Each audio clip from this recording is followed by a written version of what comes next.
Another optimization question. A tuna company is designing a new cylindrical can to have a volume of 2,000 cubic centimeters.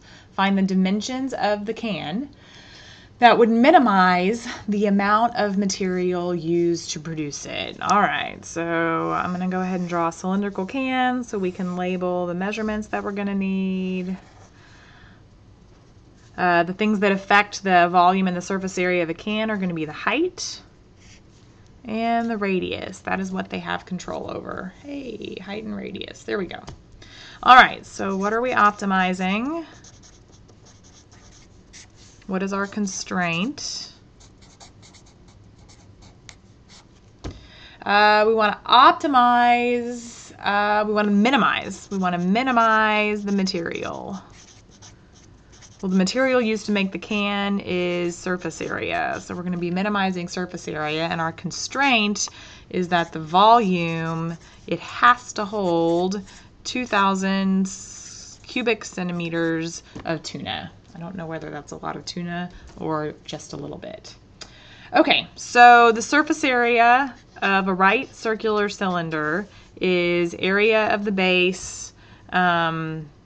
No, that's the volume. The volume is area of the base times the height. All right, so the surface area is the area of the two circles, the bottom and the lid. So that is 2 times the area of a circle is pi r squared. And again, you don't have to memorize this. It should be in the back of your book. And then the area of the wraparound piece here,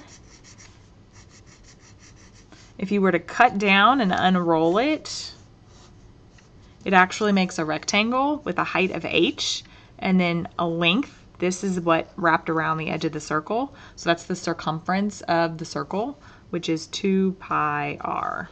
So the area is 2 pi r. The area of the green wraparound piece here is 2 pi r times h. All right, so there is the surface area of a right circular cylinder. The constraint, the fact that the volume has to be equal to 2,000 cubic centimeters. Volume is area of the base times the height. Area of the base is pi r squared times the height, which we just let be h. Okay, so here's the function we're optimizing, surface area. Here's our constraint, volume. Solve the volume for one of the variables. Easiest variables to solve for is h. Divide both sides by pi r squared, and then substitute that into the surface area. So surface area is equal to 2 pi r squared plus 2 pi r times 2,000 over pi r squared. Cleaning this up just a little bit, the r here is going to reduce with one of the r's in the denominator, and then 2 times 2,000 is going to give us 4,000. So our surface area function that we want to find the minimum of is 2 pi r squared plus 4,000 pi over r. As far as domain, r now technically cannot be 0, so r has got to be greater than 0. Negative doesn't make sense. And when it's a problem where the volume is the constraint, there is no upper bound, because technically the radius of this could be huge. It could be a huge radius can, and then to make the volume 2,000 cubic centimeters, it would just have a very, very, very short height. So there is no upper bound. Another way of writing that domain would be 0 to infinity. All right, I'm going to shift up here a little bit and hopefully it stays focused.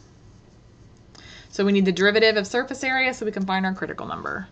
All right, so the derivative here with respect to r, 2 pulls down, we're going to get 4 pi r. This is r to the -1 if we move this r up to the numerator. So then pulling down the power, we're going to get a minus 4,000 pi r to the -2, which is going to send an r squared back down to the denominator. So there's our derivative to find our critical number, set it equal to 0 and solve. Let's see, let's add the fraction over to the other side.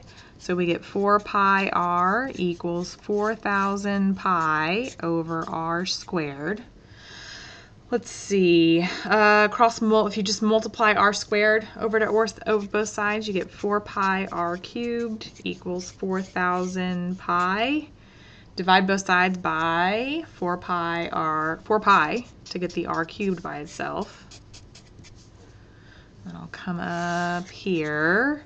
So we get r cubed equals 4,000 pi divided by 4 pi is, oh wait, do I have a pi? Hold on. I think I have a pi that disappeared somewhere. Oh, you know what? Nope. I dropped a pi here. So all right. So we've got an extra pi here that's floating around. Not only does r and r squared undo each other, but the pi in the numerator also undoes the pi in the denominator. So there's no pi here in the numerator of this guy. It's just 4,000 over 4 pi, which is 1,000 over pi. Take the cube root of both sides, and we get that the exact critical number is the cubed root of 1,000 over pi. You could leave it like that. Technically it simplifies. The cube root of 1,000 is 10, so it's 10 over the cube root of pi. Let's see, to check that it's a min, if we use the first derivative test, 10 over the cube root of pi, let's see, I think, I'll double check, but I'm pretty sure that 1 is less than this. So 10 divided by pi to the power of 1/3. Yeah, this is about 6.8. So if we plug 1 into the derivative over here, we get 4 pi minus 4,000, which is definitely negative. And if you plug in a much bigger number, then we will get something positive. So the derivative is negative and then positive, which means the function is decreasing and then increasing, so it is indeed a minimum. So we've checked that. And then the last step is to make sure that we've actually answered the question that's been asked. Find the dimensions of the can. That would minimize the amount of material. So we already found r. That's 10 over the cube root of pi, which if you get a decimal approximation is about 6.8. We're in what, centimeters, I think? And then the height. Well, height we solved for in terms of r. It's kind of off screen now, but here's the height. 2,000 over pi r squared. So this would be 2,000 over pi, and then r, which is this 10 over cube root. It's not a nice number.